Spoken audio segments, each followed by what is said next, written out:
સુરેન્દ્રનગર જિલ્લાના લીંબડી તાલુકાના રડોલ ગામે કોઈ અગમ્ય કારણોસર ગ્રામજનોમાં આમને સામને મારામારી થવાની ઘટના બની।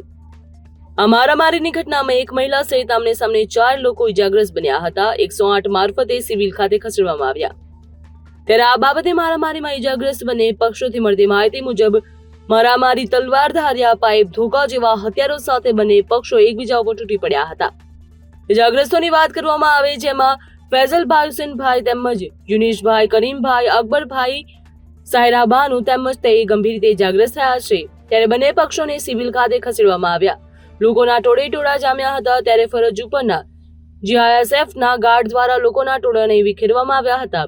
બંને પક્ષોની સામસામે લીંબડી સિવિલ હોસ્પિટલમાં ફરિયાદ પણ દાખલ કરવામાં આવી હતી, જ્યાં રડોલ ગામની મારામારીની ઘટના જાણે પોલીસને થતા પોલીસ ઇન્સ્પેક્ટર સહિત પોલીસનો કાફલો હોસ્પિટલ ખાતે દોડી આવ્યો હતો।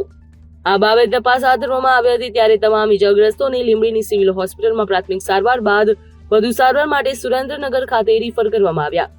ત્યારે ખાસ વાત કરવામાં આવે તો અવારનવાર ગ્રામ્ય કક્ષાએ મારામારી થતી હોવાના લોકોમાં કાયદાનો ભય ન રહ્યો હોય તેવું લાગી રહ્યું છે।